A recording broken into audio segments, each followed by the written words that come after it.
Gates of Imagination presents Around the World in 80 Days by Jules Verne, read by Arthur Lane. Chapter 1, in which Phileas Fogg and Passepartout accept each other, the one as master, the other as man. Mr. Phileas Fogg lived in 1872 at No. 7, Savile Row, Burlington Gardens, the house in which Sheridan died in 1814. He was one of the most noticeable members of the Reform Club, though he seemed always to avoid attracting attention, an enigmatical personage about whom little was known, except that he was a polished man of the world. People said that he resembled Byron, at least that his head was Byronic, but he was a bearded, tranquil Byron, who might live on 1,000 years without growing old. Certainly an Englishman, it was more doubtful whether Phileas Fogg was a Londoner. He was never seen on exchange, nor at the bank, nor in the counting rooms of the city. No ships ever came into London docks of which he was the owner. He had no public employment. He had never been entered at any of the inns of court, either at the Temple, or Lincoln's Inn, or Gray's Inn, nor had his voice ever resounded in the Court of Chancery, or in the Exchequer, or the Queen's Bench, or the ecclesiastical courts. He certainly was not a manufacturer, nor was he a merchant or a gentleman farmer. His name was strange to the scientific and learned societies, and he never was known to take part in the sage deliberations of the Royal Institution, or the London Institution, the Artisans' Association, or the Institution of Arts and Sciences. He belonged, in fact, to none of the numerous societies which swarm in the English capital, from the harmonic to that of the entomologists, founded mainly for the purpose of abolishing pernicious insects. Phileas Fogg was a member of the Reform, and that was all. The way in which he got admission to this exclusive club was simple enough. He was recommended by the Barings, with whom he had an open credit. His cheques were regularly paid at sight from his account current, which was always flush. Was Phileas Fogg rich? Undoubtedly. But those who knew him best could not imagine how he had made his fortune, and Mr. Fogg was the last person to whom to apply for the information. He was not lavish, nor, on the contrary, avaricious, for whenever he knew that money was needed for a noble, useful, or benevolent purpose, he supplied it quietly, and sometimes anonymously. He was, in short, the least communicative of men. He talked very little and seemed all the more mysterious for his taciturn manner. His daily habits were quite open to observation, but whatever he did was so exactly the same thing that he had always done before, that the wits of the curious were fairly puzzled. Had he travelled? It was likely, for no one seemed to know the world more familiarly. There was no spot so secluded that he did not appear to have an intimate acquaintance with it. He often corrected, with a few clear words, the 1,000 conjectures advanced by members of the club as to lost and unheard-of travellers, pointing out the true probabilities, and seeming as if gifted with a sort of second sight, so often did events justify his predictions. He must have travelled everywhere, at least in the spirit. It was at least certain that Phileas Fogg had not absented himself from London for many years. Those who were honoured by a better acquaintance with him than the rest declared that nobody could pretend to have ever seen him anywhere else. His sole pastimes were reading the papers and playing whist.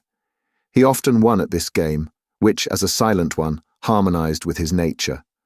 But his winnings never went into his purse, being reserved as a fund for his charities. Mr. Fogg played, not to win, but for the sake of playing. The game was in his eyes a contest, a struggle with a difficulty, yet a motionless, unwearying struggle, congenial to his tastes. Phileas Fogg was not known to have either wife or children, which may happen to the most honest people, either relatives or near friends, which is certainly more unusual. He lived alone in his house in Savile Row, whither none penetrated. A single domestic sufficed to serve him. He breakfasted and dined at the club, at hours mathematically fixed, in the same room at the same table, never taking his meals with other members, much less bringing a guest with him, and went home at exactly midnight, only to retire at once to bed. He never used the cosy chambers which the reform provides for its favoured members. He passed 10 hours out of the 24 in Savile Row, either in sleeping or making his toilet. When he chose to take a walk, it was with a regular step in the entrance hall with its mosaic flooring, or in the circular gallery with its dome supported by 20 red porphyry Ionic columns, and illumined by blue painted windows. When he breakfasted or dined, all the resources of the club, its kitchens and pantries, its buttery and dairy, aided to crowd his table with their most succulent stores. He was served by the gravest waiters, in dress coats, and shoes with swanskin soles, who proffered the viands in special porcelain, and on the finest linen.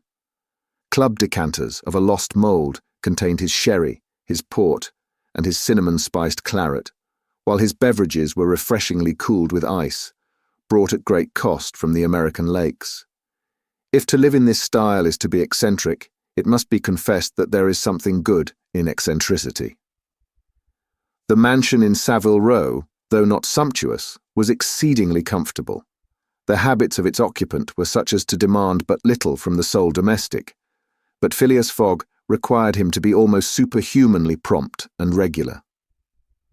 On this very 2nd of October he had dismissed James Forster, because that luckless youth had brought him shaving water at 84 degrees Fahrenheit instead of 86, and he was awaiting his successor, who was due at the house between 11 and past. Phileas Fogg was seated squarely in his armchair, his feet close together like those of a grenadier on parade, his hands resting on his knees, his body straight, his head erect. He was steadily watching a complicated clock which indicated the hours, the minutes, the seconds, the days, the months, and the years. At exactly 11:30, Mr. Fogg would, according to his daily habit, quit Savile Row and repair to the Reform. A rap at this moment sounded on the door of the cosy apartment where Phileas Fogg was seated, and James Forster, the dismissed servant, appeared. "The new servant," said he. A young man of 30 advanced and bowed. "You are a Frenchman, I believe?" asked Phileas Fogg. "And your name is John?" "Jean, if monsieur pleases," replied the newcomer. "Jean Passepartout, a surname which has clung to me because I have a natural aptness for going out of one business into another. I believe I'm honest, monsieur, but to be outspoken I've had several trades. I've been an itinerant singer, a circus rider, when I used to vault like Leotard and dance on a rope like Blondin. Then I got to be a professor of gymnastics so as to make better use of my talents, and then I was a sergeant fireman at Paris and assisted at many a big fire. But I quitted France 5 years ago and, wishing to taste the sweets of domestic life, took service as a valet here in England. Finding myself out of place, and hearing that Monsieur Phileas Fogg was the most exact and settled gentleman in the United Kingdom, I have come to Monsieur in the hope of living with him a tranquil life, and forgetting even the name of Passepartout.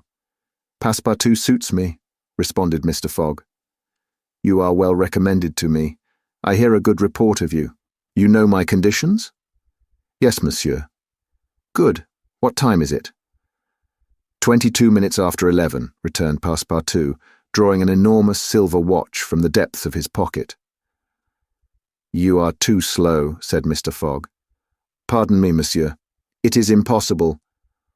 You are 4 minutes too slow. No matter. It's enough to mention the error. Now, from this moment, 29 minutes after 11 a.m., this Wednesday, the 2nd of October, you are in my service."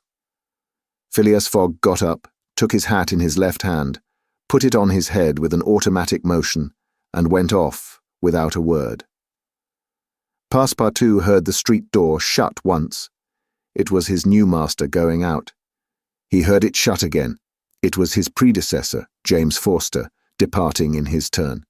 Passepartout remained alone in the house in Savile Row. Chapter 2, in which Passepartout is convinced that he has at last found his ideal. "Faith," muttered Passepartout, somewhat flurried, "I've seen people at Madame Tussaud's as lively as my new master." Madame Tussaud's people, let it be said, are of wax, and are much visited in London. Speech is all that is wanting to make them human. During his brief interview with Mr. Fogg, Passepartout had been carefully observing him. He appeared to be a man about 40 years of age, with fine, handsome features, and a tall, well-shaped figure. His hair and whiskers were light, his forehead compact and unwrinkled, his face rather pale, his teeth magnificent. His countenance possessed in the highest degree what physiognomists call repose in action, a quality of those who act rather than talk. Calm and phlegmatic, with a clear eye, Mr. Fogg seemed a perfect type of that English composure which Angelica Kauffmann has so skillfully represented on canvas. Seen in the various phases of his daily life, he gave the idea of being perfectly well balanced, as exactly regulated as a Leroy chronometer. Phileas Fogg was indeed exactitude personified, and this was betrayed even in the expression of his very hands and feet. For in men, as well as in animals, the limbs themselves are expressive of the passions. He was so exact that he was never in a hurry, was always ready, and was economical alike of his steps and his motions. He never took one step too many, and always went to his destination by the shortest cut. He made no superfluous gestures, and was never seen to be moved or agitated. He was the most deliberate person in the world, yet always reached his destination at the exact moment. He lived alone, and so to speak, outside of every social relation. And as he knew that in this world account must be taken of friction, and that friction retards, he never rubbed against anybody. As for Passepartout, he was a true Parisian of Paris. Since he had abandoned his own country for England, taking service as a valet, he had in vain searched for a master after his own heart. Passepartout was by no means one of those pert dunces depicted by Molière with a bold gaze and a nose held high in the air. He was an honest fellow, with a pleasant face, lips a trifle protruding, soft-mannered and serviceable, with a good round head, such as one likes to see on the shoulders of a friend.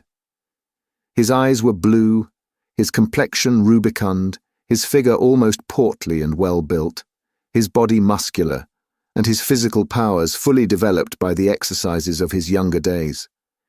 His brown hair was somewhat tumbled, for while the ancient sculptors are said to have known 18 methods of arranging Minerva's tresses, Passepartout was familiar with but one of dressing his own.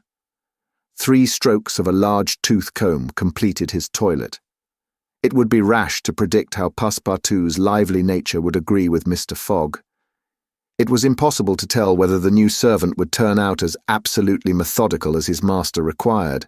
Experience alone could solve the question. Passepartout had been a sort of vagrant in his early years, and now yearned for repose, but so far he had failed to find it, though he had already served in 10 English houses. But he could not take root in any of these. With chagrin, he found his masters invariably whimsical and irregular, constantly running about the country, or on the lookout for adventure. His last master, young Lord Longferry, Member of Parliament, after passing his nights in the Haymarket taverns, was too often brought home in the morning on policemen's shoulders. Passepartout, desirous of respecting the gentleman whom he served, ventured a mild remonstrance on such conduct, which being ill received, he took his leave. Hearing that Mr. Phileas Fogg was looking for a servant, and that his life was one of unbroken regularity, that he neither travelled nor stayed from home overnight, he felt sure that this would be the place he was after. He presented himself and was accepted, as has been seen. At 11:30 then, Passepartout found himself alone in the house in Savile Row. He began its inspection without delay, scouring it from cellar to garret. So clean, well-arranged, solemn a mansion pleased him. It seemed to him like a snail's shell, lighted and warmed by gas, which sufficed for both these purposes. When Passepartout reached the 2nd story, he recognized at once the room which he was to inhabit, and he was well satisfied with it.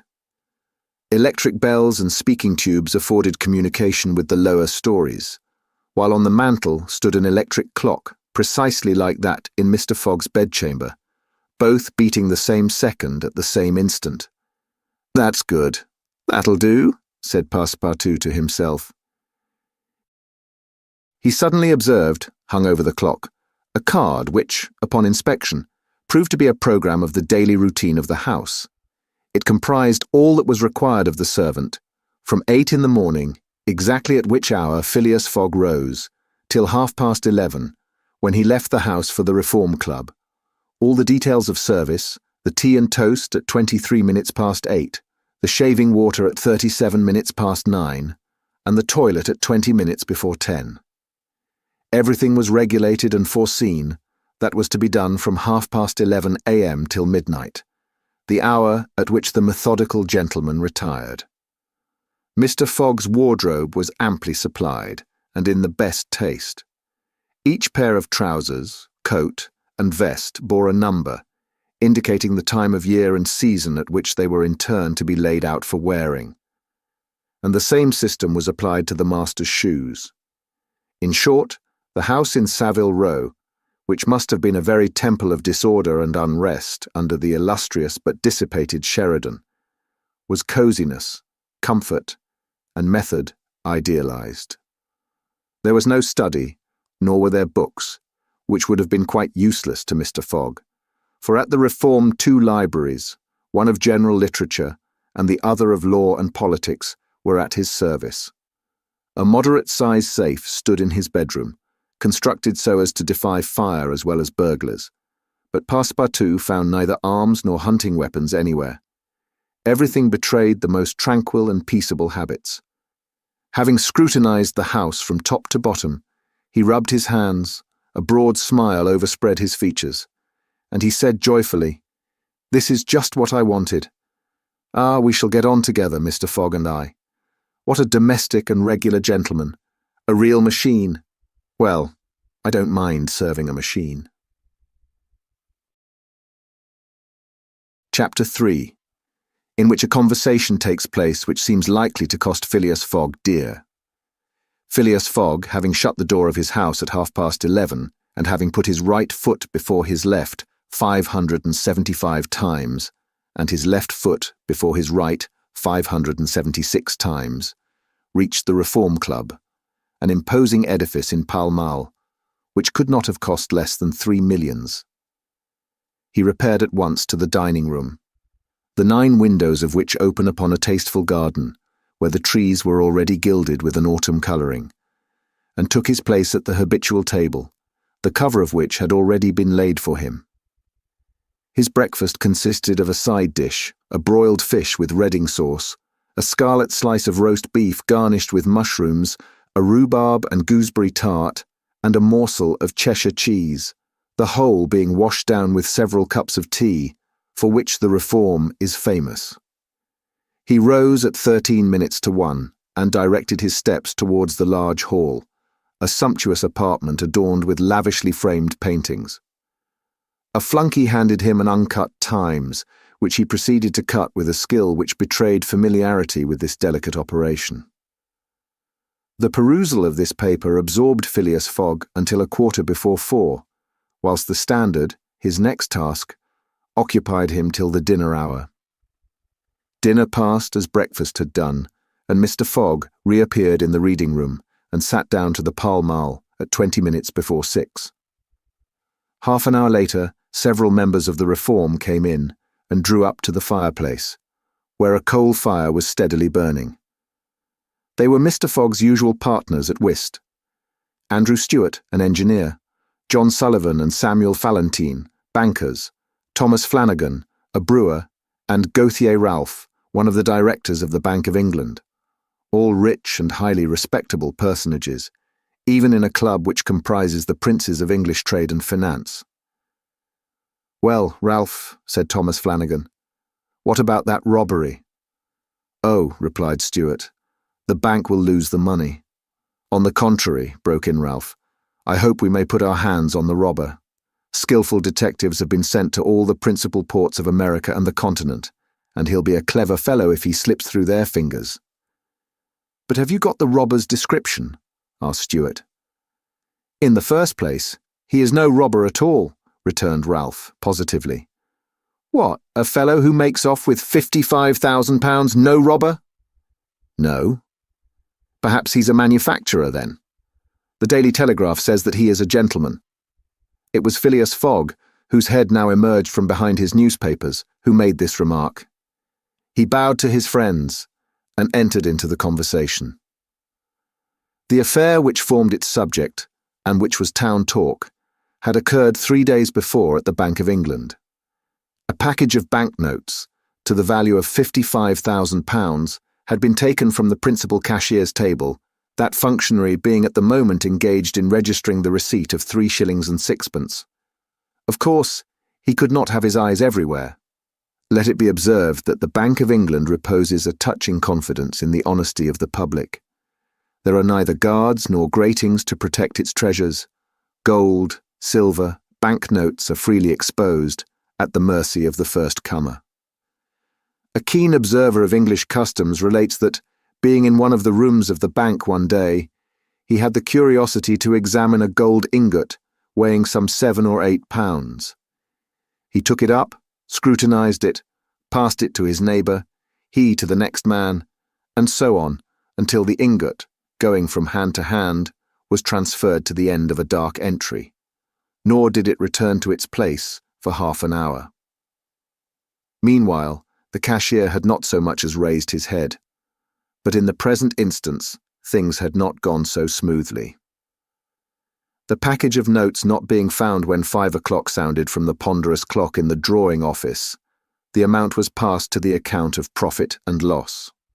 As soon as the robbery was discovered, picked detectives hastened off to Liverpool, Glasgow, Havre, Suez, Brindisi, New York, and other ports, inspired by the proffered reward of £2,000 and 5%. On the sum that might be recovered, detectives were also charged with narrowly watching those who arrived at or left London by rail, and a judicial examination was at once entered upon.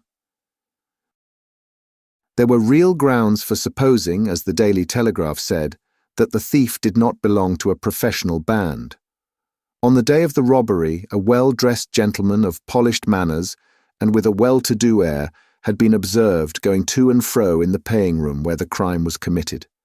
A description of him was easily procured and sent to the detectives, and some hopeful spirits, of whom Ralph was one, did not despair of his apprehension. The papers and clubs were full of the affair, and everywhere people were discussing the probabilities of a successful pursuit, and the Reform Club was especially agitated, several of its members being bank officials.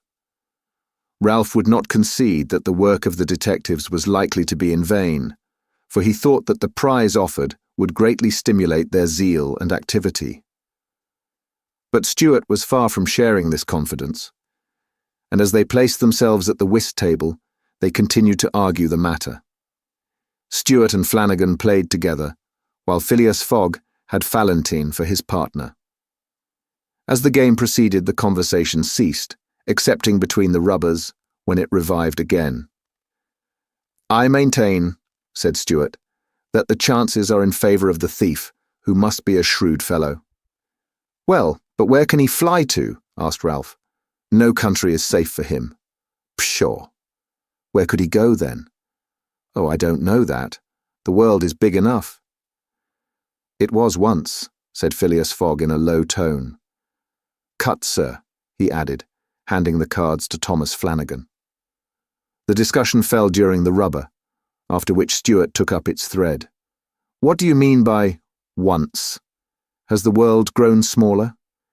"Certainly," returned Ralph. "I agree with Mr. Fogg.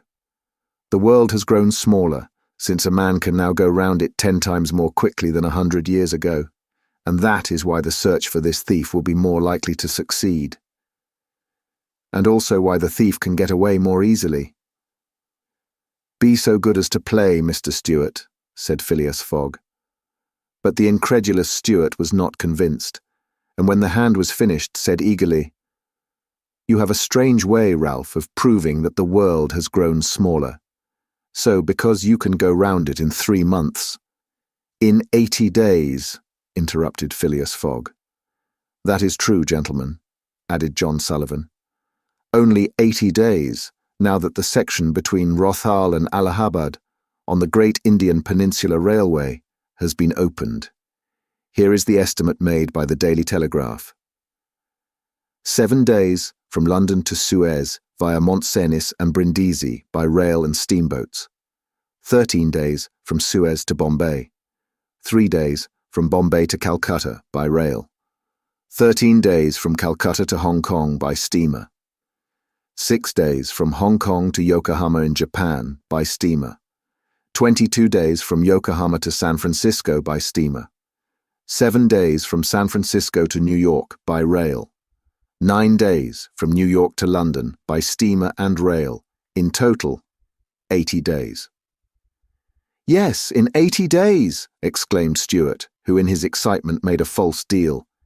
"But that doesn't take into account bad weather, contrary winds, shipwrecks, railway accidents, and so on." "All included," returned Phileas Fogg, continuing to play despite the discussion. "But suppose the Hindus or Indians pull up the rails," replied Stuart.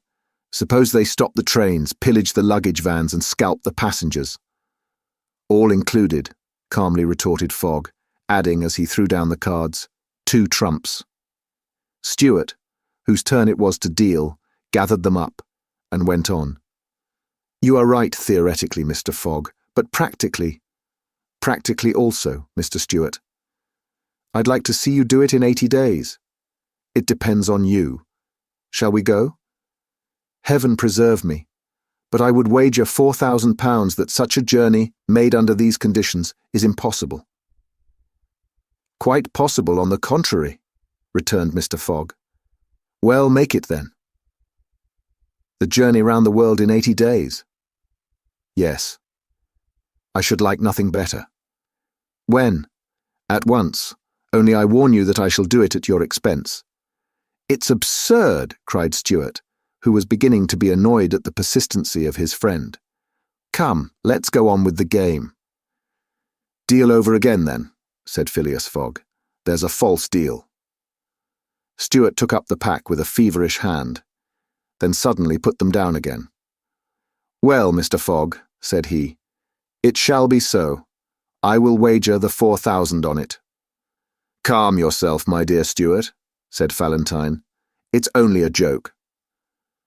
"When I say I'll wager," returned Stuart, "I mean it." "All right," said Mr. Fogg, and turning to the others, he continued, "I have a deposit of 20,000 at Bearings, which I will willingly risk upon it." £20,000! cried Sullivan. £20,000, which you would lose by a single accidental delay. "The unforeseen does not exist," quietly replied Phileas Fogg. "But, Mr. Fogg, 80 days are only the estimate of the least possible time in which the journey can be made. A well-used minimum suffices for everything. But in order not to exceed it, you must jump mathematically from the trains upon the steamers, and from the steamers upon the trains again." "I will jump mathematically." "You are joking." "A true Englishman doesn't joke when he is talking about so serious a thing as a wager," replied Phileas Fogg solemnly. "I will bet £20,000 against anyone who wishes that I will make the tour of the world in 80 days or less, in 1920 hours, or 115,200 minutes. Do you accept?" "We accept," replied Messieurs Stuart, Valentine, Sullivan, Flanagan, and Ralph, after consulting each other. "Good," said Mr. Fogg. "The train leaves for Dover at 9:15. I will take it." "This very evening?" asked Stuart. "This very evening," returned Phileas Fogg. He took out and consulted a pocket almanac, and added, "As today is Wednesday, the 2nd of October, I shall be due in London in this very room of the Reform Club, on Saturday the 21st of December, at 9:15 p.m. Or else the £20,000 now deposited in my name at Bearings will belong to you in fact and in right, gentlemen. Here is a cheque for the amount."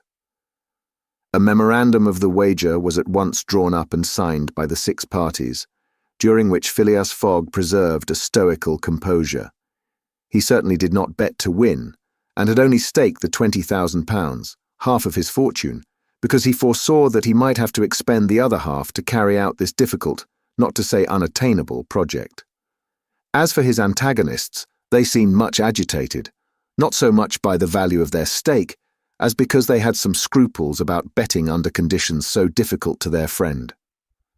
The clock struck 7, and the party offered to suspend the game so that Mr. Fogg might make his preparations for departure. "I am quite ready now," was his tranquil response. "Diamonds are trumps. Be so good as to play, gentlemen." Chapter 4, in which Phileas Fogg astounds Passepartout, his servant. Having won 20 guineas at whist and taken leave of his friends, Phileas Fogg, at 25 minutes past 7, left the Reform Club. Passepartout, who had conscientiously studied the programme of his duties, was more than surprised to see his master guilty of the inexactness of appearing at this unaccustomed hour, for according to rule, he was not due in Savile Row until precisely midnight. Mr. Fogg repaired to his bedroom and called out, "Passepartout." Passepartout did not reply. It could not be he who was called. It was not the right hour. "Passepartout!" repeated Mr. Fogg without raising his voice. Passepartout made his appearance. "I've called you twice," observed his master. "But it is not midnight," responded the other, showing his watch. "I know it. I don't blame you.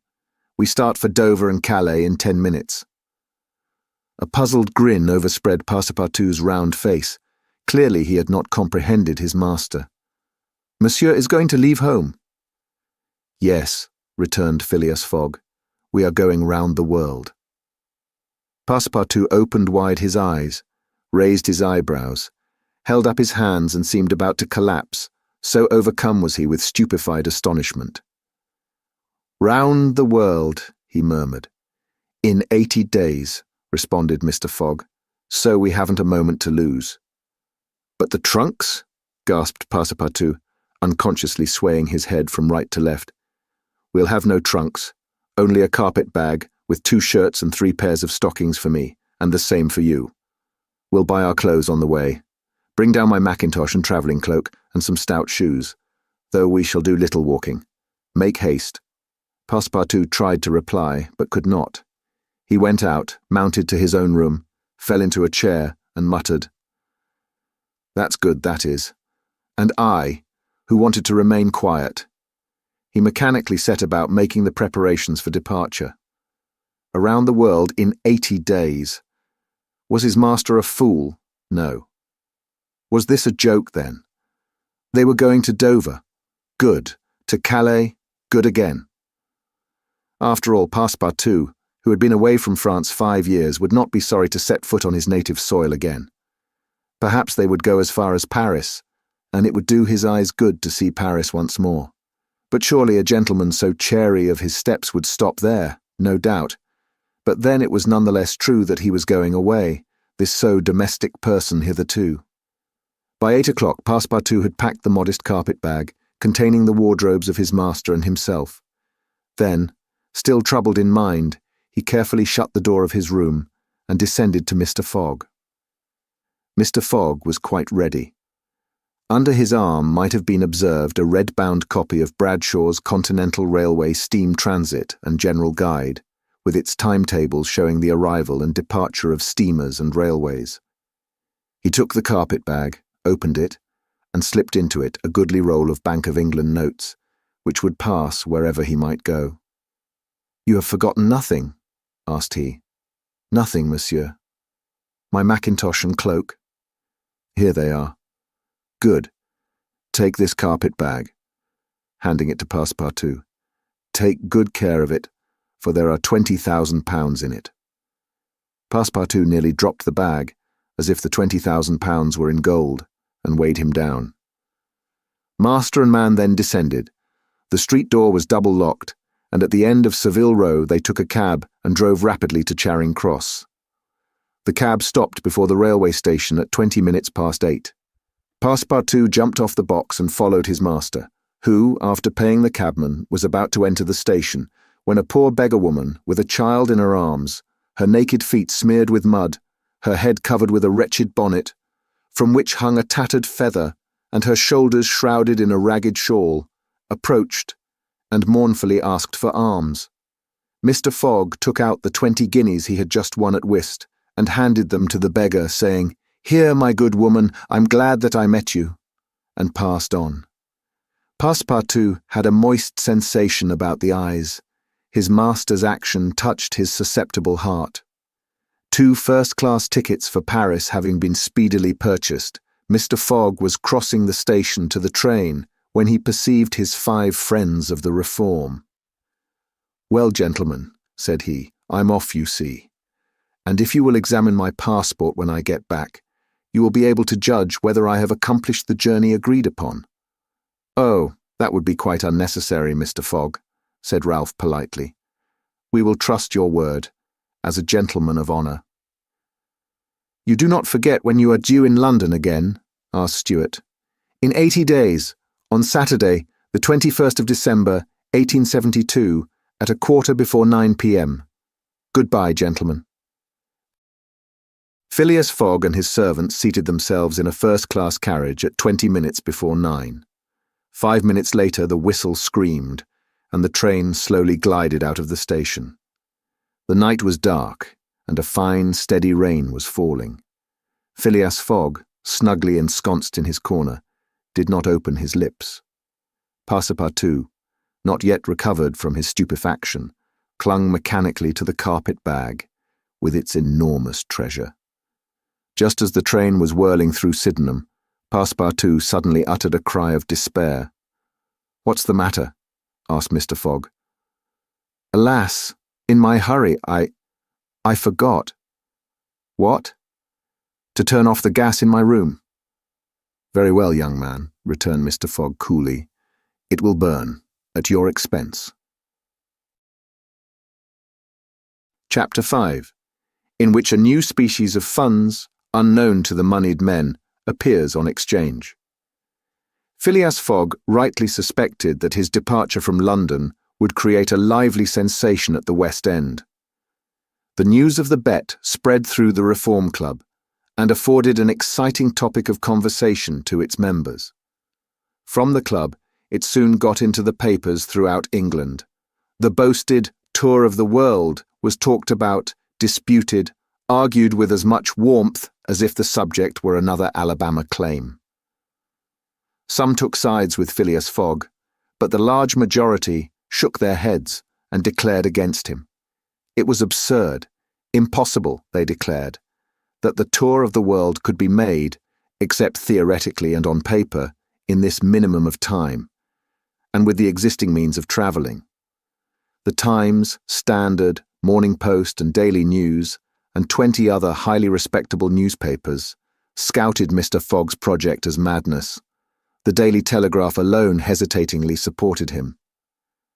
People in general thought him a lunatic, and blamed his Reform Club friends for having accepted a wager which betrayed the mental aberration of its proposer. Articles no less passionate than logical appeared on the question, for geography is one of the pet subjects of the English, and the columns devoted to Phileas Fogg's venture were eagerly devoured by all classes of readers.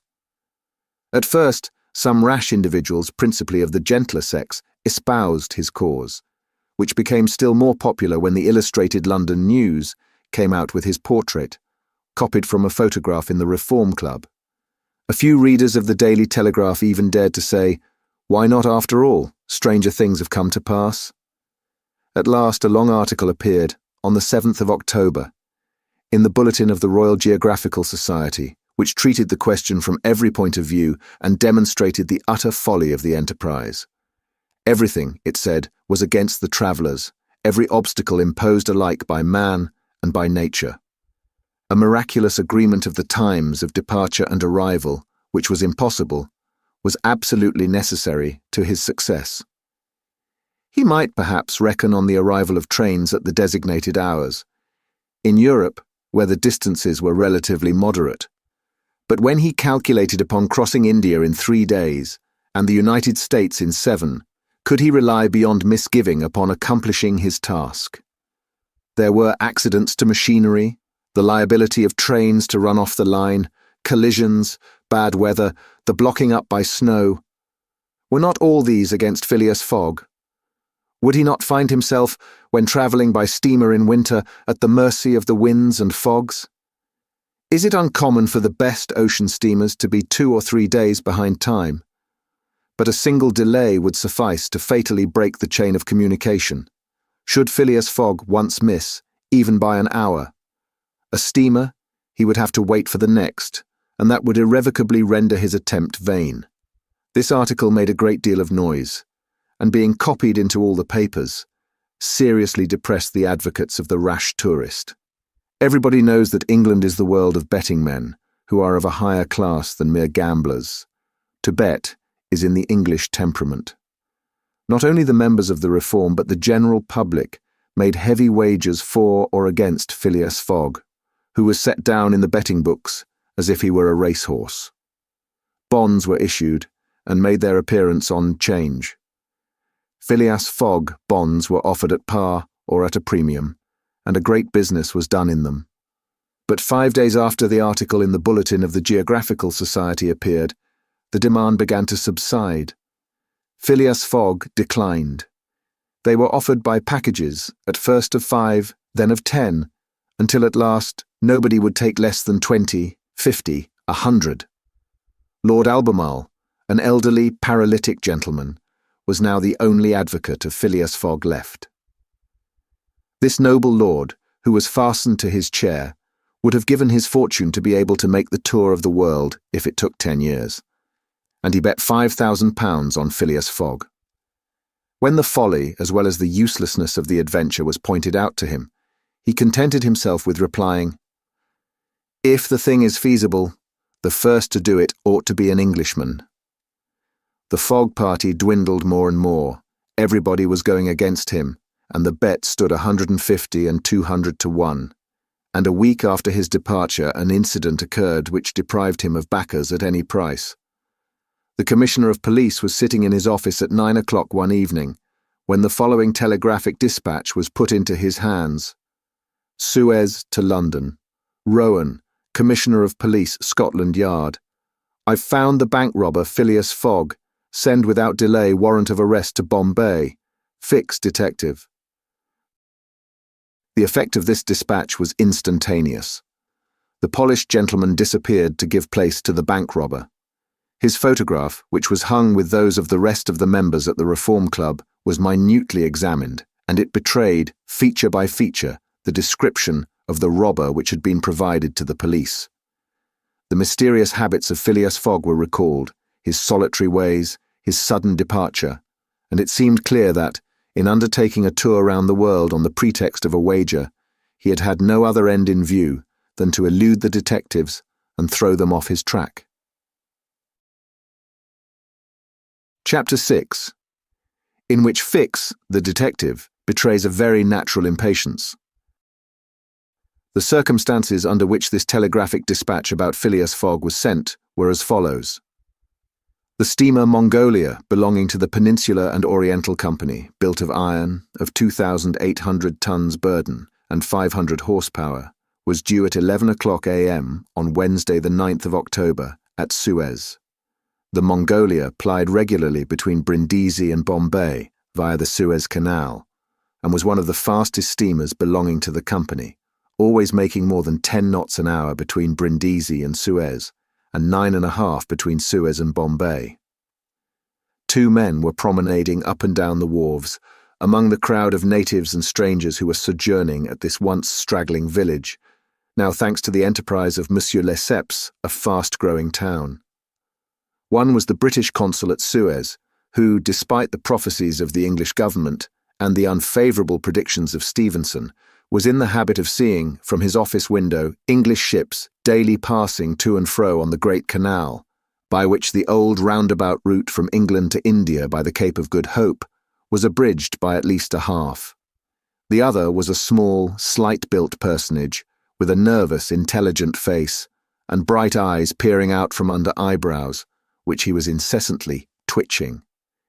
He was just now manifesting unmistakable signs of impatience, nervously pacing up and down, and unable to stand still for a moment. This was Fix, one of the detectives who had been dispatched from England in search of the bank robber. It was his task to narrowly watch every passenger who arrived at Suez, and to follow up all who seemed to be suspicious characters, or bore a resemblance to the description of the criminal which he had received 2 days before from the police headquarters at London. The detective was evidently inspired by the hope of obtaining the splendid reward which would be the prize of success, and awaited with a feverish impatience, easy to understand, the arrival of the steamer Mongolia. "So you say, Consul," asked he for the 20th time, "that this steamer is never behind time?" "No, Mr. Fix," replied the consul. "She was bespoken yesterday at Port Said, and the rest of the way is of no account to such a craft. I repeat that the Mongolia has been in advance of the time required by the company's regulations, and gained the prize awarded for excess of speed." "Does she come directly from Brindisi?" "Directly from Brindisi. She takes on the Indian mails there, and she left there Saturday at 5 p.m. Have patience, Mr. Fix. She will not be late. But really, I don't see how, from the description you have, you will be able to recognize your man, even if he is on board the Mongolia. A man rather feels the presence of these fellows, Consul, than recognizes them. You must have a scent for them. And a scent is like a sixth sense which combines hearing, seeing, and smelling. I've arrested more than one of these gentlemen in my time, and if my thief is on board, I'll answer for it. He'll not slip through my fingers." "I hope so, Mr. Fix, for it was a heavy robbery. A magnificent robbery, Consul, £55,000. We don't often have such windfalls. Burglars are getting to be so contemptible nowadays. A fellow gets hung for a handful of shillings." "Mr. Fix," said the consul, "I like your way of talking, and hope you'll succeed, but I fear you will find it far from easy. Don't you see, the description which you have there has a singular resemblance to an honest man." "Consul," remarked the detective dogmatically, "great robbers always resemble honest folks. Fellows who have rascally faces have only one course to take, and that is to remain honest. Otherwise they would be arrested offhand. The artistic thing is to unmask honest countenances. It's no light task, I admit, but a real art." Mr. Fix evidently was not wanting in a tinge of self-conceit. Little by little the scene on the quay became more animated. Sailors of various nations, merchants, shipbrokers, porters, fellers, bustled to and fro as if the steamer were immediately expected. The weather was clear and slightly chilly. The minarets of the town loomed above the houses in the pale rays of the sun. A jetty pier, some 2,000 yards along, extended into the roadstead. A number of fishing smacks and coasting boats, some retaining the fantastic fashion of ancient galleys, were discernible on the Red Sea. As he passed among the busy crowd, Fix, according to habit, scrutinized the passers-by with a keen, rapid glance. It was now 10:30. "The steamer doesn't come," he exclaimed as the port clock struck. "She can't be far off now," returned his companion. "How long will she stop at Suez?" 4 hours, long enough to get in her coal. It is 1,310 miles from Suez to Aden, at the other end of the Red Sea, and she has to take in a fresh coal supply." "And does she go from Suez directly to Bombay, without putting in anywhere?" "Good," said Fix. "If the robber is on board, he will no doubt get off at Suez so as to reach the Dutch or French colonies in Asia by some other route. He ought to know that he would not be safe an hour in India, which is English soil." "Unless," objected the consul, "he is exceptionally shrewd. An English criminal, you know, is always better concealed in London than anywhere else." This observation furnished the detective food for thought, and meanwhile the consul went away to his office. Fix, left alone, was more impatient than ever, having a presentiment that the robber was on board the Mongolia. If he had indeed left London intending to reach the New World, he would naturally take the route via India, which was less watched and more difficult to watch than that of the Atlantic. But Fix's reflections were soon interrupted by a succession of sharp whistles, which announced the arrival of the Mongolia. The porters and fellers rushed down the quay, and a dozen boats pushed off from the shore to go and meet the steamer. Soon her gigantic hull appeared passing along between the banks, and 11 o'clock struck as she anchored in the road.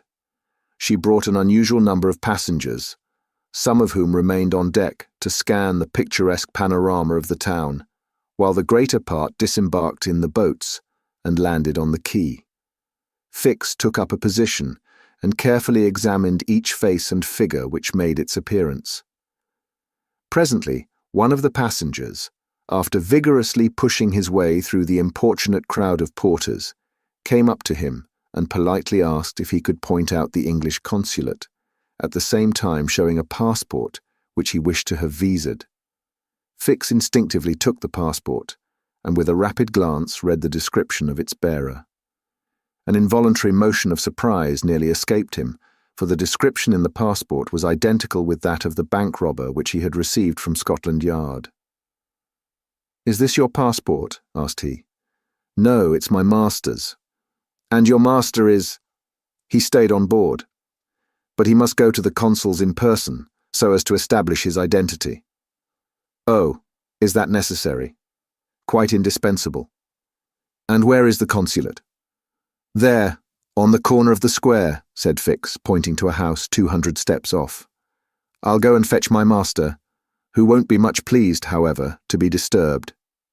The passenger bowed to Fix and returned to the steamer.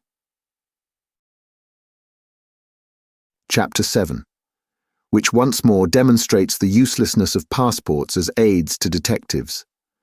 The detective passed down the quay and rapidly made his way to the consul's office, where he was at once admitted to the presence of that official. "Consul," said he without preamble, "I have strong reasons for believing that my man is a passenger on the Mongolia." And he narrated what had just passed concerning the passport.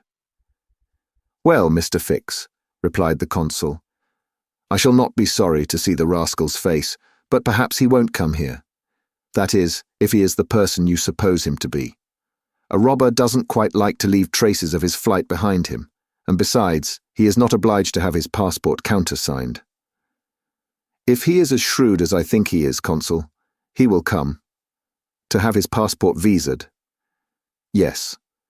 Passports are only good for annoying honest folks and aiding in the flight of rogues. I assure you it will be quite the thing for him to do, but I hope you will not visa the passport." "Why not? If the passport is genuine, I have no right to refuse. Still, I must keep this man here until I can get a warrant to arrest him from London." "Ah, that's your lookout. But I cannot—" The consul did not finish his sentence, for as he spoke a knock was heard at the door, and 2 strangers entered, one of whom was the servant whom Fix had met on the quay. The other, who was his master, held out his passport with the request that the consul would do him the favour to visa it. The consul took the document and carefully read it, whilst Fix observed, or rather devoured, the stranger with his eyes from a corner of the room. "You are Mr. Phileas Fogg?" said the consul, after reading the passport. "I am." "And this man is your servant?" "He is. A Frenchman named Passepartout." "You are from London?" "Yes." "And you are going—" "To Bombay." "Very good, sir. You know that a visa is useless and that no passport is required." "I know it, sir," replied Phileas Fogg, "but I wish to prove by your visa that I came by Suez." "Very well, sir." The consul proceeded to sign and date the passport, after which he added his official seal. Mr. Fogg paid the customary fee, coldly bowed, and went out, followed by his servant. "Well?" queried the detective. "Well, he looks and acts like a perfectly honest man," replied the consul. "Possibly, but that is not the question. Do you think, Consul, that this phlegmatic gentleman resembles, feature by feature, the robber whose description I have received?"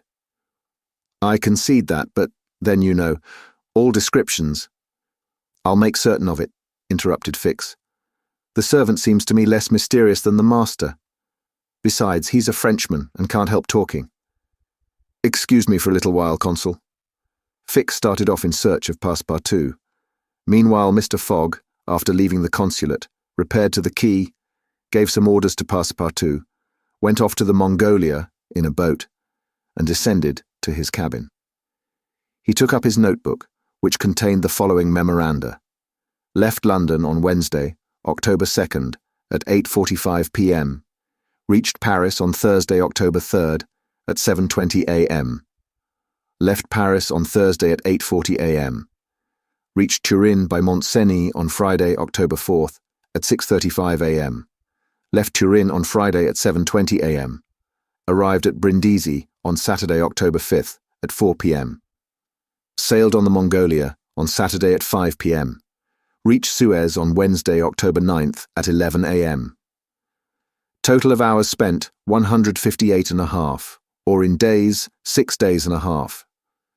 These dates were inscribed in an itinerary divided into columns, indicating the month, the day of the month, and the day for the stipulated and actual arrivals at each principal point: Paris, Brindisi, Suez, Bombay, Calcutta, Singapore, Hong Kong, Yokohama, San Francisco, New York, and London, from the 2nd of October to the 21st of December, and giving a space for setting down the gain made or the loss suffered on arrival at each locality. This methodical record thus contained an account of everything needed, and Mr. Fogg always knew whether he was behindhand or in advance of his time. On this Friday, October 9th, he noted his arrival at Suez, and observed that he had as yet neither gained nor lost.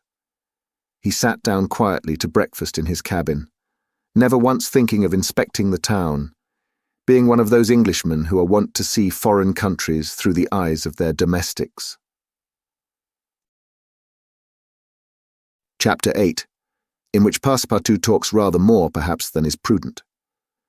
Fix soon rejoined Passepartout, who was lounging and looking about on the quay, as if he did not feel that he, at least, was obliged not to see anything. "Well, my friend," said the detective, coming up with him, "is your passport visaed?" "Ah, it's you, is it, monsieur?" responded Passepartout. "Thanks, yes, the passport is all right." "And you are looking about you?" "Yes, but we travel so fast that I seem to be journeying in a dream." "So this is Suez?" "Yes." "In Egypt?" "Certainly, in Egypt." "And in Africa?" "In Africa." "In Africa," repeated Passepartout. "Just think, monsieur, I had no idea that we should go farther than Paris. And all that I saw of Paris was between 20 minutes past 7 and 20 minutes before 9 in the morning, between the Northern and the Lyons stations, through the windows of a car, and in a driving rain. How I regret not having seen once more Père Lachaise and the circus in the Champs-Élysées. You are in a great hurry, then?" "I am not, but my master is. By the way, I must buy some shoes and shirts. We came away without trunks, only with a carpet bag." "I will show you an excellent shop for getting what you want. Really, monsieur, you are very kind." And they walked off together, Passepartout chatting volubly as they went along. "Above all," said he, "don't let me lose the steamer. You have plenty of time, it's only 12 o'clock. Passepartout pulled out his big watch. 12, he exclaimed. "Why, it's only 8 minutes before 10. Your watch is slow." "My watch?" "A family watch, monsieur, which has come down from my great-grandfather. It doesn't vary 5 minutes in the year. It's a perfect chronometer, look you." "I see how it is," said Fix. "You have kept London time, which is 2 hours behind that of Suez. You ought to regulate your watch at noon in each country." "I regulate my watch? Never." "Well then, it will not agree with the sun." "So much the worse for the sun, monsieur. The sun will be wrong then." And the worthy fellow returned the watch to its fob with a defiant gesture. After a few minutes' silence, Fix resumed. "You left London hastily then?" "I rather think so. Last Friday at 8 o'clock in the evening, Monsieur Fogg came home from his club, and 3/4 of an hour afterwards we were off." "But where is your master going?" Always straight ahead. He is going round the world." "Round the world?" cried Fix. "Yes, and in 80 days. He says it is on a wager. But, between us, I don't believe a word of it. That wouldn't be common sense. There's something else in the wind." "Ah, Mr. Fogg is a character, is he?" "I should say he was. Is he rich?" "No doubt, for he is carrying an enormous sum in brand new banknotes with him. And he doesn't spare the money on the way, either. He has offered a large reward to the engineer of the Mongolia if he gets us to Bombay well in advance of time." "And you have known your master a long time?" "Why, no. I entered his service the very day we left London." The effect of these replies upon the already suspicious and excited detective may be imagined. The hasty departure from London soon after the robbery, the large sum carried by Mr. Fogg, his eagerness to reach distant countries, the pretext of an eccentric and foolhardy bet, all confirmed Fix in his theory. He continued to pump poor Passepartout, and learned that he really knew little or nothing of his master, who lived a solitary existence in London, was said to be rich, though no one knew whence came his riches, and was mysterious and impenetrable in his affairs and habits. Fix felt sure that Phileas Fogg would not land at Suez, but was really going on to Bombay. "Is Bombay far from here?" asked Passepartout. "Pretty far. It is a 10 days' voyage by sea." "And in what country is Bombay?" "India." "In Asia?" "Certainly." "The deuce! I was going to tell you there's one thing that worries me. My burner." "What burner?" "My gas burner, which I forgot to turn off, and which is at this moment burning at my expense. I have calculated, monsieur, that I lose 2 shillings every 24 hours, exactly 6 pence more than I earn, and you will understand that the longer our journey—" Did Fix pay any attention to Passepartout's trouble about the gas? It is not probable. He was not listening, but was cogitating a project. Passepartout and he had now reached the shop, where Fix left his companion to make his purchases, after recommending him not to miss the steamer, and hurried back to the consulate. Now that he was fully convinced, Fix had quite recovered his equanimity. "Consul," said he, "I have no longer any doubt. I have spotted my man. He passes himself off as an odd stick, who is going round the world in 80 days.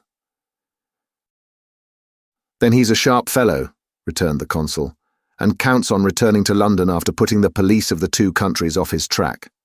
"We'll see about that," replied Fix. "But are you not mistaken?" "I am not mistaken." "Why was this robber so anxious to prove by the visa that he had passed through Suez?" "Why, I have no idea. But listen to me." He reported in a few words the most important parts of his conversation with Passepartout. "In short," said the consul, "appearances are wholly against this man. And what are you going to do?" "Send a dispatch to London for a warrant of arrest to be dispatched instantly to Bombay, take passage on board the Mongolia, follow my rogue to India, and there, on English ground, arrest him politely, with my warrant in my hand, and my hand on his shoulder." Having uttered these words with a cool, careless air, the detective took leave of the consul and repaired to the telegraph office, whence he sent the dispatch which we have seen to the London police office. A quarter of an hour later, found Fix, with a small bag in his hand, proceeding on board the Mongolia, and ere many moments longer, the noble steamer rode out at full steam upon the waters of the Red Sea. Chapter 9, in which the Red Sea and the Indian Ocean prove propitious to the designs of Phileas Fogg. The distance between Suez and Aden is precisely 1,310 miles, and the regulations of the company allow the steamers 138 hours in which to traverse it. The Mongolia, thanks to the vigorous exertions of the engineer, seemed likely, so rapid was her speed, to reach her destination considerably within that time. The greater part of the passengers from Brindisi were bound for India, some for Bombay, others for Calcutta by way of Bombay, the nearest route thither, now that a railway crosses the Indian peninsula. Among the passengers was a number of officials and military officers of various grades, the latter being either attached to the regular British forces or commanding the sepoy troops, and receiving high salaries ever since the central government has assumed the powers of the East India Company. For the sub-lieutenants get £280, brigadiers £2,400, and generals of divisions £4,000. What with the military men, a number of rich young Englishmen on their travels, and the hospitable efforts of the purser, the time passed quickly on the Mongolia. The best of fare was spread upon the cabin tables at breakfast, lunch, dinner, and the 8 o'clock supper, and the ladies scrupulously changed their toilets twice a day, and the hours were whirled away when the sea was tranquil, with music, dancing, and games. But the Red Sea is full of caprice, and often boisterous, like most long and narrow gulfs. When the wind came from the African or Asian coast, the Mongolia, with her long hull, rolled fearfully. Then the ladies speedily disappeared below. The pianos were silent. Singing and dancing suddenly ceased. Yet the good ship ploughed straight on, unretarded by wind or wave, towards the straits of Bab el-Mandeb. What was Phileas Fogg doing all this time? It might be thought that in his anxiety he would be constantly watching the changes of the wind, the disorderly raging of the billows, every chance, in short, which might force the Mongolia to slacken her speed and thus interrupt his journey. But if he thought of these possibilities, he did not betray the fact by any outward sign.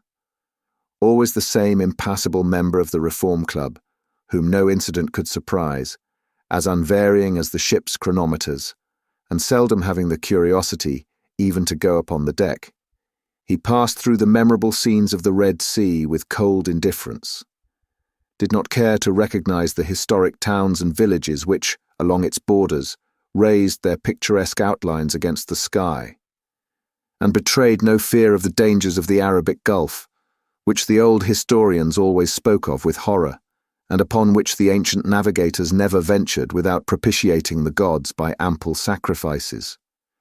How did this eccentric personage pass his time on the Mongolia?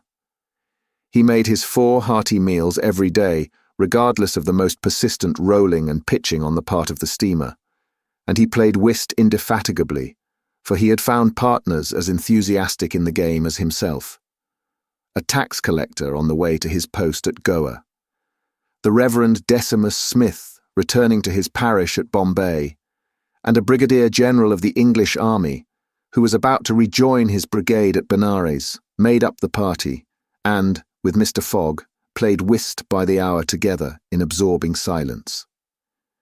As for Passepartout, he too had escaped seasickness and took his meals conscientiously in the forward cabin. He rather enjoyed the voyage, for he was well fed and well lodged, took a great interest in the scenes through which they were passing, and consoled himself with the delusion that his master's whim would end at Bombay. He was pleased, on the day after leaving Suez, to find on deck the obliging person with whom he had walked and chatted on the quays. "If I am not mistaken," said he, approaching this person with his most amiable smile, "you are the gentleman who so kindly volunteered to guide me at Suez. Ah, I quite recognize you.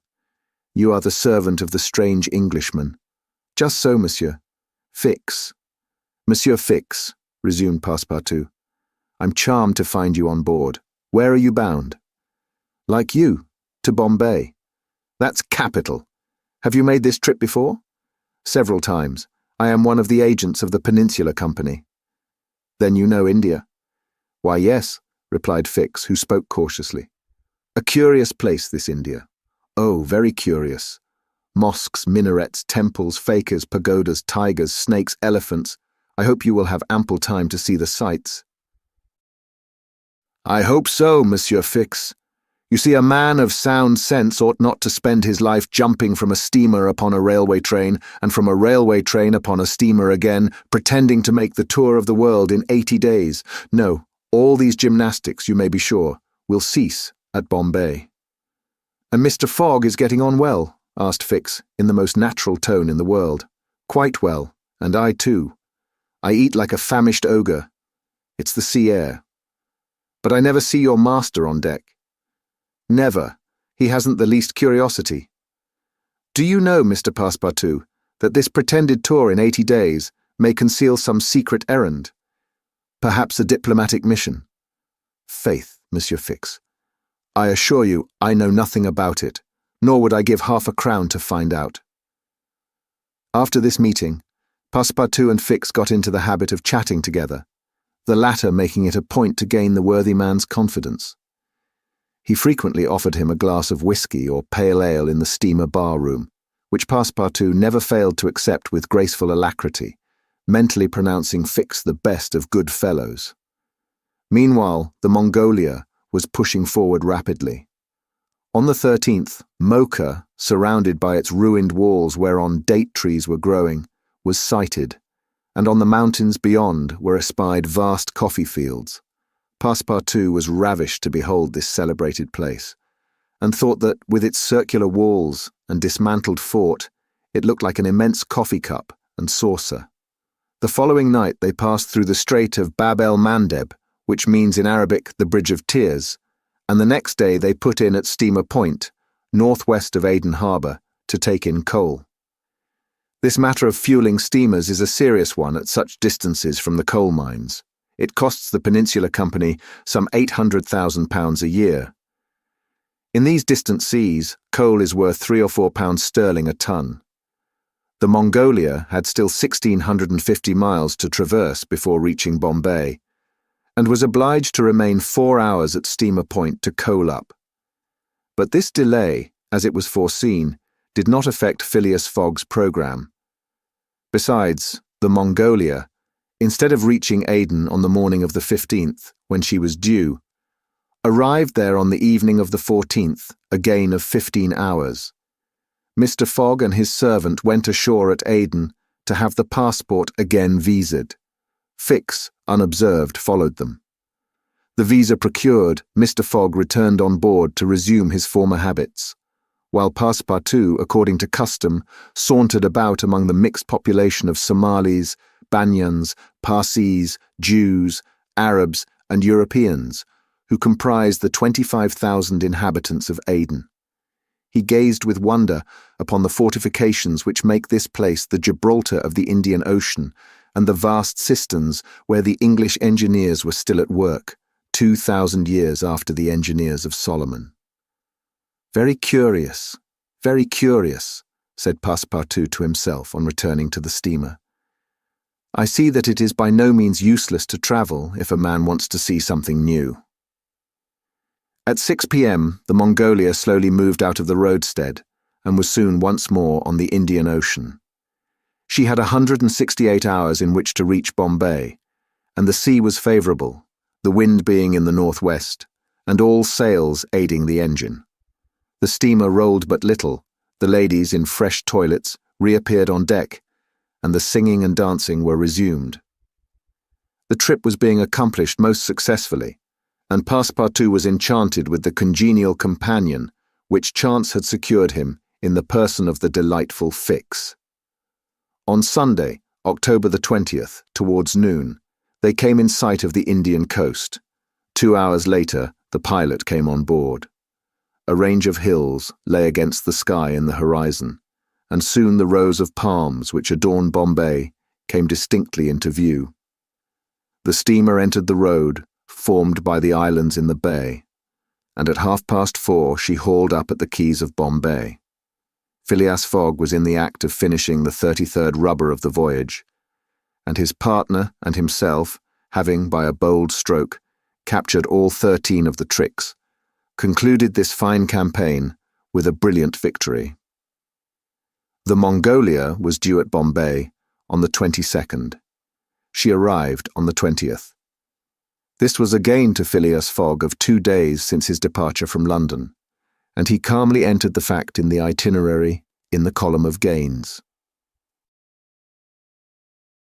Chapter 10, in which Passepartout is only too glad to get off with the loss of his shoes. Everybody knows that the great reverse triangle of land, with its base in the north and its apex in the south, which is called India, embraces 1,400,000 square miles, upon which is spread unequally a population of 180 millions of souls.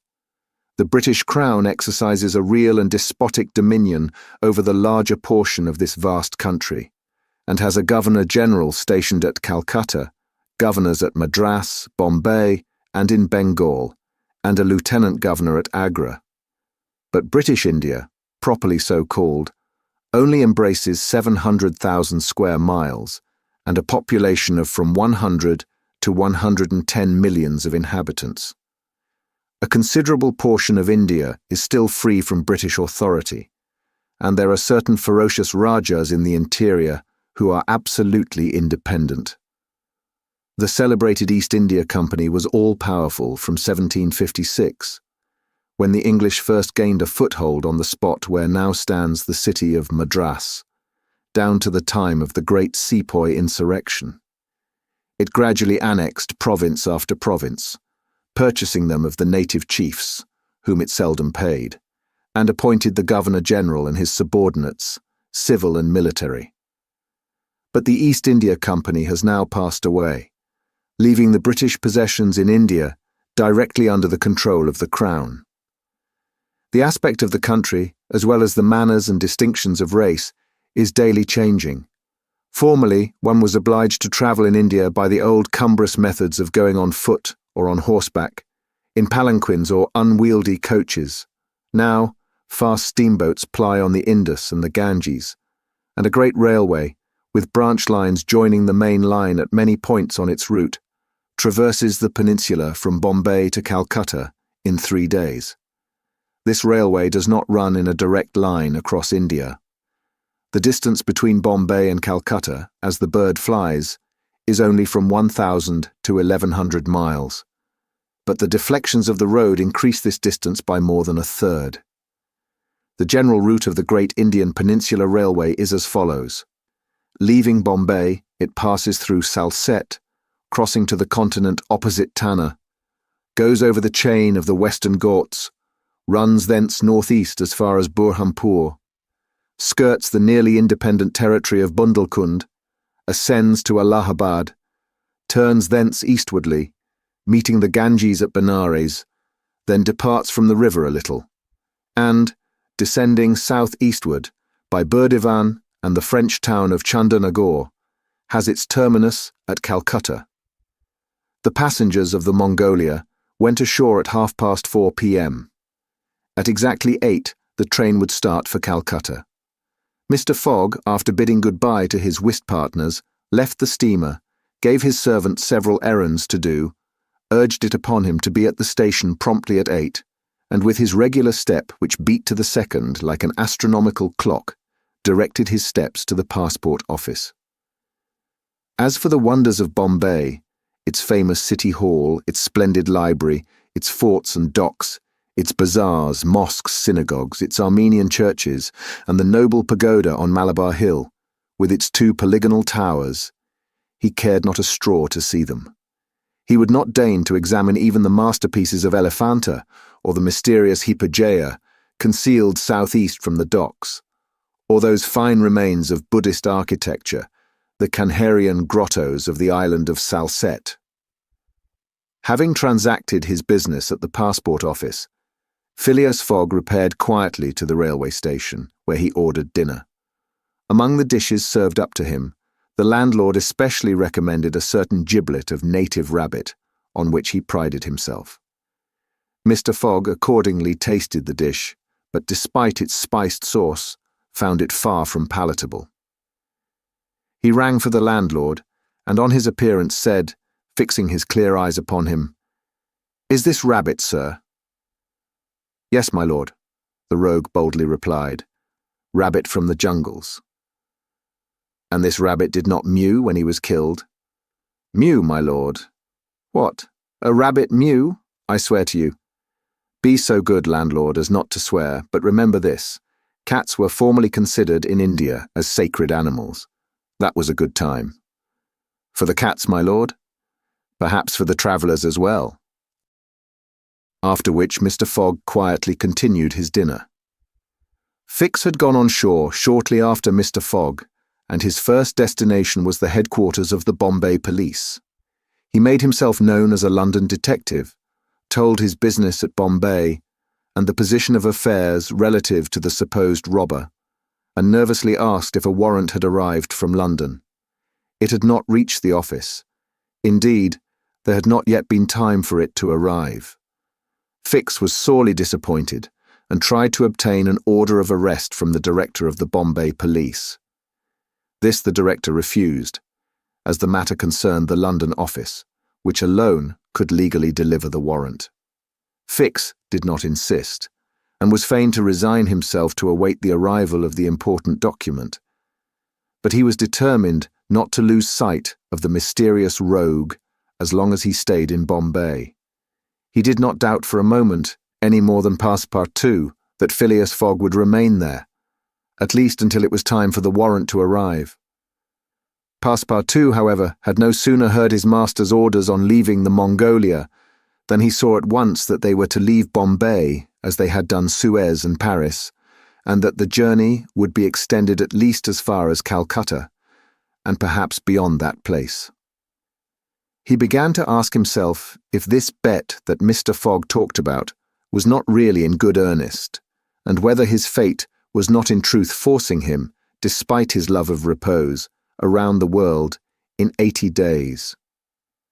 Having purchased the usual quota of shirts and shoes, he took a leisurely promenade about the streets, where crowds of people of many nationalities, Europeans, Persians with pointed caps, Banyas with round turbans, Sindhs with square bonnets, Parsis with black mitres, and long-robed Armenians, were collected. It happened to be the day of a Parsi festival.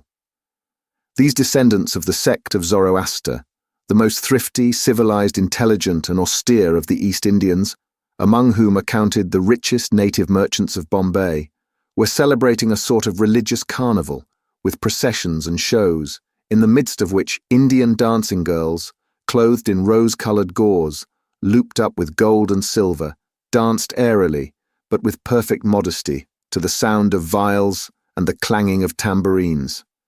It is needless to say that Passepartout watched these curious ceremonies with staring eyes and gaping mouth, and that his countenance was that of the greenest booby imaginable. Unhappily for his master, as well as himself, his curiosity drew him unconsciously farther off than he intended to go. At last, having seen the Parsi carnival wind away in the distance, he was turning his steps towards the station when he happened to espy the splendid pagoda on Malabar Hill, and was seized with an irresistible desire to see its interior. He was quite ignorant that it is forbidden to Christians to enter certain Indian temples, and that even the faithful must not go in without first leaving their shoes outside the door. It may be said here that the wise policy of the British government severely punishes a disregard of the practices of the native religions. Passepartout, however, thinking no harm, went in like a simple tourist, and was soon lost in admiration of the splendid Brahmin ornamentation which everywhere met his eyes, when of a sudden he found himself sprawling on the sacred flagging. He looked up to behold 3 enraged priests, who forthwith fell upon him, tore off his shoes, and began to beat him with loud, savage exclamations. The agile Frenchman was soon upon his feet again, and lost no time in knocking down 2 of his long-gowned adversaries with his fists, and a vigorous application of his toes. Then, rushing out of the pagoda as fast as his legs could carry him, he soon escaped the 3rd priest by mingling with the crowd in the streets. At 5 minutes before 8, Passepartout, hatless, shoeless, and having in the squabble lost his package of shirts and shoes, rushed breathlessly into the station. Fix, who had followed Mr. Fogg to the station, and saw that he was really going to leave Bombay, was there, upon the platform. He had resolved to follow the supposed robber to Calcutta, and farther, if necessary. Passepartout did not observe the detective, who stood in an obscure corner, but Fix heard him relate his adventures in a few words to Mr. Fogg. "I hope that this will not happen again," said Phileas Fogg coldly as he got into the train. Poor Passepartout, quite crestfallen, followed his master without a word. Fix was on the point of entering another carriage when an idea struck him which induced him to alter his plan. "No, I'll stay," muttered he, An offence has been committed on Indian soil. I've got my man." Just then, the locomotive gave a sharp screech, and the train passed out into the darkness of the night. Chapter 11, in which Phileas Fogg secures a curious means of conveyance at a fabulous price. The train had started punctually. Among the passengers were a number of officers, government officials, and opium and indigo merchants, whose business called them to the eastern coast. Passepartout rode in the same carriage with his master, and a third passenger occupied a seat opposite to them. This was Sir Francis Cromarty, one of Mr. Fogg's whist partners on the Mongolia, now on his way to join his corps at Benares. Sir Francis was a tall, fair man of 50, who had greatly distinguished himself in the last Sepoy revolt. He made India his home, only paying brief visits to England at rare intervals, and was almost as familiar as a native with the customs, history and character of India and its people. But Phileas Fogg, who was not travelling, but only describing a circumference, took no pains to inquire into these subjects. He was a solid body, traversing an orbit around the terrestrial globe according to the laws of rational mechanics. He was at this moment calculating in his mind the number of hours spent since his departure from London, and, had it been in his nature to make a useless demonstration, would have rubbed his hands for satisfaction. Sir Francis Cromarty had observed the oddity of his travelling companion, although the only opportunity he had for studying him had been while he was dealing the cards and between two rubbers, and questioned himself whether a human heart really beat beneath this cold exterior, and whether Phileas Fogg had any sense of the beauties of nature. The Brigadier General was free to mentally confess that, of all the eccentric persons he had ever met, none was comparable to this product of the exact sciences. Phileas Fogg had not concealed from Sir Francis his design of going round the world, nor the circumstances under which he set out, and the General only saw in the wager a useless eccentricity and a lack of sound common sense. In the way this strange gentleman was going on, he would leave the world without having done any good to himself or anybody else. An hour after leaving Bombay, the train had passed the viaducts and the island of Salsette, and had got into the open country. At Kalyan they reached the junction of the branch line which descends towards southeastern India, by Kandala and Poona, and passing Porwal, they entered the defiles of the mountains, with their basalt bases, and their summits crowned with thick and verdant forests. Phileas Fogg and Sir Francis Cromarty exchanged a few words from time to time, and now Sir Francis, reviving the conversation, observed, "Some years ago, Mr. Fogg, you would have met with a delay at this point which would probably have lost you your wager." "How so, Sir Francis?" "Because the railway stopped at the base of these mountains, which the passengers were obliged to cross in palanquins, or on ponies to Kandala on the other side." "Such a delay would not have deranged my plans in the least," said Mr. Fogg. "I have constantly foreseen the likelihood of certain obstacles." "But, Mr. Fogg," pursued Sir Francis, "you run the risk of having some difficulty about this worthy fellow's adventure at the pagoda." Passepartout, his feet comfortably wrapped in his travelling blanket, was sound asleep, and did not dream that anybody was talking about him. "The government is very severe upon that kind of offence. It takes particular care that the religious customs of the Indians should be respected, and if your servant were caught—" "Very well, Sir Francis," replied Mr. Fogg.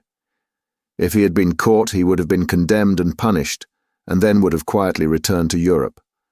I don't see how this affair could have delayed his master." The conversation fell again. During the night, the train left the mountains behind and passed Nasik, and the next day proceeded over the flat, well-cultivated country of the Khandesh, with its straggling villages, above which rose the minarets of the pagodas. This fertile territory is watered by numerous small rivers and limpid streams, mostly tributaries of the Godavari. Passepartout, on waking and looking out, could not realize that he was actually crossing India in a railway train.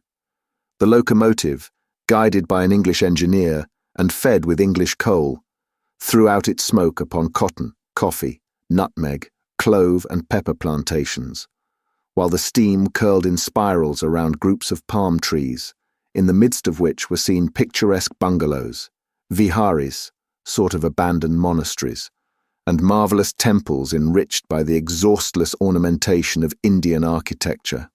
Then they came upon vast tracts extending to the horizon, with jungles inhabited by snakes and tigers, which fled at the noise of the train, succeeded by forests penetrated by the railway, and still haunted by elephants which, with pensive eyes, gazed at the train as it passed.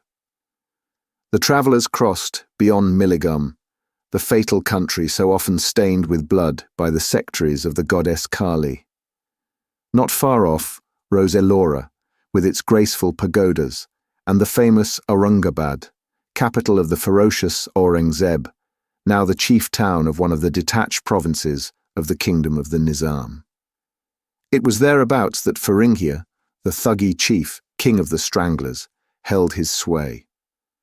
These ruffians, united by a secret bond, strangled victims of every age in honour of the goddess Death without ever shedding blood. There was a period when this part of the country could scarcely be travelled over without corpses being found in every direction.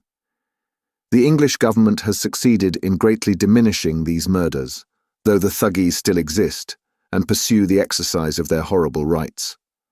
At 12:30 the train stopped at Burrampur, where Passepartout was able to purchase some Indian slippers, ornamented with false pearls, in which, with evident vanity, he proceeded to encase his feet.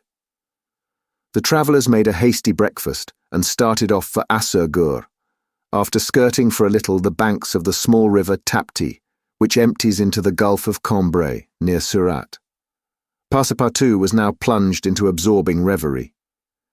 Up to his arrival at Bombay, he had entertained hopes that their journey would end there, but now that they were plainly whirling across India at full speed, a sudden change had come over the spirit of his dreams. His old vagabond nature returned to him. The fantastic ideas of his youth once more took possession of him.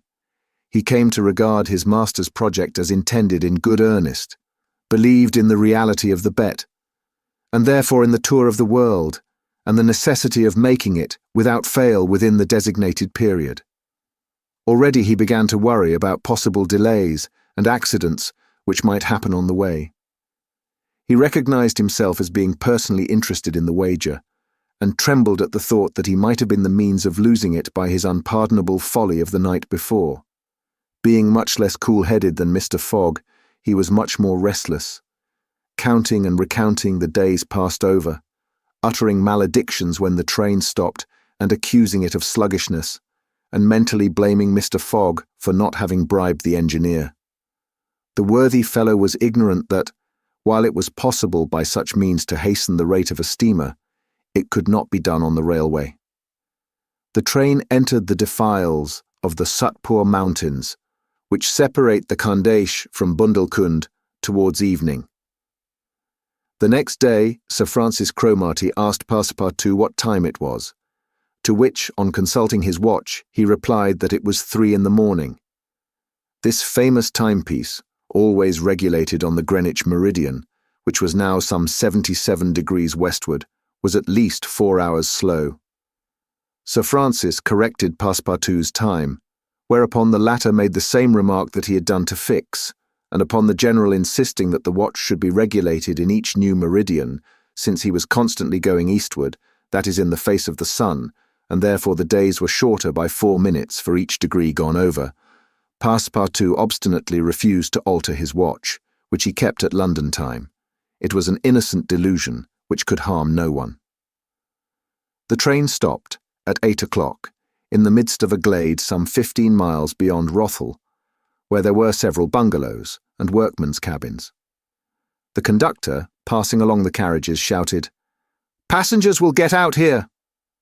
Phileas Fogg looked at Sir Francis Cromarty for an explanation, but the general could not tell what meant a halt in the midst of this forest of dates and acacias. Passepartout, not less surprised, rushed out and speedily returned, crying, "Monsieur, no more railway." "What do you mean?" asked Sir Francis. "I mean to say that the train isn't going on." The general at once stepped out while Phileas Fogg calmly followed him, and they proceeded together to the conductor. "Where are we?" asked Sir Francis. "At the hamlet of Colby." "Do we stop here?" "Certainly. The railway isn't finished." "What? Not finished?" "No, there's still a matter of 50 miles to be laid from here to Allahabad, where the line begins again. But the papers announced the opening of the railway throughout. What would you have, officer? The papers were mistaken." "Yet you sell tickets from Bombay to Calcutta," retorted Sir Francis, who was growing warm. "No doubt," replied the conductor, "but the passengers know that they must provide means of transportation for themselves from Colby to Allahabad." Sir Francis was furious. Passepartout would willingly have knocked the conductor down, and did not dare to look at his master. "Sir Francis," said Mr. Fogg quietly, "we will, if you please, look about for some means of conveyance to Allahabad. Mr. Fogg, this is a delay greatly to your disadvantage." "No, Sir Francis, it was foreseen." "What? You knew that the way—" "Not at all, but I knew that some obstacle or other would sooner or later arise on my route. Nothing, therefore, is lost. I have 2 days, which I have already gained, to sacrifice. A steamer leaves Calcutta for Hong Kong at noon on the 25th. This is the 22nd, and we shall reach Calcutta in time." There was nothing to say to so confident a response. It was but too true that the railway came to a termination at this point. The papers were like some watches, which have a way of getting too fast, and had been premature in their announcement of the completion of the line. The greater part of the travellers were aware of this interruption and, leaving the train, they began to engage such vehicles as the village could provide 4-wheeled palkigaris, wagons drawn by zebus, carriages that looked like perambulating pagodas, palanquins, ponies, and what-not. Mr. Fogg and Sir Francis Cromarty, after searching the village from end to end, came back without having found anything. "I shall go afoot," said Phileas Fogg. Passepartout, who had now rejoined his master, made a wry grimace as he thought of his magnificent but too frail Indian shoes. Happily, he too had been looking about him, and after a moment's hesitation said, "Monsieur, I think I have found a means of conveyance." "What?" "An elephant. An elephant that belongs to an Indian who lives but 100 steps from here." "Let's go and see the elephant," replied Mr. Fogg. They soon reached a small hut, near which, enclosed within some high palings, was the animal in question. An Indian came out of the hut and, at their request, conducted them within the enclosure. The elephant, which its owner had reared, not for a beast of burden, but for warlike purposes, was half domesticated. The Indian had begun already by often irritating him and feeding him every 3 months on sugar and butter, to impart to him a ferocity not in his nature, this method being often employed by those who train the Indian elephants for battle. Happily, however, for Mr. Fogg, the animal's instruction in this direction had not gone far, and the elephant still preserved his natural gentleness. Kiuni, this was the name of the beast, could doubtless travel rapidly for a long time, and, in default of any other means of conveyance, Mr. Fogg resolved to hire him. But elephants are far from cheap in India, where they are becoming scarce. The males, which alone are suitable for circus shows, are much sought, especially as but few of them are domesticated. When, therefore, Mr. Fogg proposed to the Indian to hire Kiuni, he refused point blank. Mr. Fogg persisted, offering the excessive sum of £10 an hour for the loan of the beast to Allahabad. Refused. £20? Refused also. £40? Still refused. Passepartout jumped at each advance, but the Indian declined to be tempted. Yet the offer was an alluring one, for, supposing it took the elephant 15 hours to reach Allahabad, his owner would receive no less than £600 sterling. Phileas Fogg, without getting in the least flurried, then proposed to purchase the animal outright, and at first offered £1,000 for him. The Indian, perhaps thinking he was going to make a great bargain, still refused. Sir Francis Cromarty took Mr. Fogg aside and begged him to reflect before he went any further, to which that gentleman replied that he was not in the habit of acting rashly, that a bet of £20,000 was at stake, that the elephant was absolutely necessary to him, and that he would secure him if he had to pay 20 times his value. Returning to the Indian, whose small, sharp eyes, glistening with avarice, betrayed that with him it was only a question of how great a price he could obtain.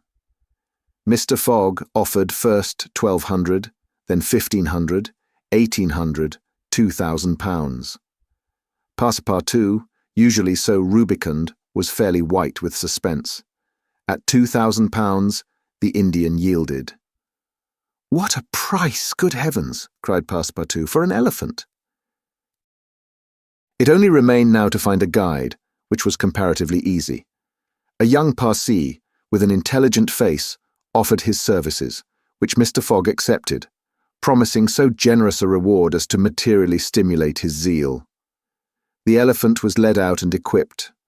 The Parsee, who was an accomplished elephant driver, covered his back with a sort of saddle-cloth and attached to each of his flanks some curiously uncomfortable howdahs. Phileas Fogg paid the Indian with some banknotes which he extracted from the famous carpet-bag, a proceeding that seemed to deprive poor Passepartout of his vitals. Then he offered to carry Sir Francis to Allahabad, which the brigadier gratefully accepted, as one traveller the more would not be likely to fatigue the gigantic beast. Provisions were purchased at Colby, and while Sir Francis and Mr. Fogg took the howdahs on either side, Passepartout got astride the saddle-cloth between them. The Parsee perched himself on the elephant's neck, and at 9 o'clock they set out from the village, the animal marching off through the dense forest of palms by the shortest cut.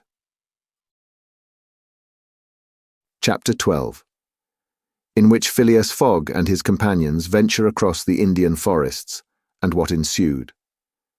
In order to shorten the journey, the guide passed to the left of the line where the railway was still in process of being built. This line, owing to the capricious turnings of the Vindhya mountains, did not pursue a straight course. The Parsee, who was quite familiar with the roads and paths in the district, declared that they would gain 20 miles by striking directly through the forest. Phileas Fogg and Sir Francis Cromarty, plunged to the neck in the peculiar howdahs provided for them, were horribly jostled by the swift trotting of the elephant, spurred on as he was by the skilful Parsee. But they endured the discomfort with true British phlegm, talking little, and scarcely able to catch a glimpse of each other. As for Passepartout, who was mounted on the beast's back and received the direct force of each concussion as he trod along, he was very careful, in accordance with his master's advice, to keep his tongue from between his teeth, as it would otherwise have been bitten off short. The worthy fellow bounced from the elephant's neck to his rump, and vaulted like a clown on a springboard. Yet he laughed in the midst of his bouncing, and from time to time took a piece of sugar out of his pocket and inserted it in Chiuni's trunk, who received it without in the least slackening his regular trot. After 2 hours, the guide stopped the elephant and gave him an hour for rest, during which Chiuni, after quenching his thirst at a neighbouring spring, set to devouring the branches and shrubs round about him. Neither Sir Francis nor Mr. Fogg regretted the delay, and both descended with a feeling of relief. "Why, he's made of iron," exclaimed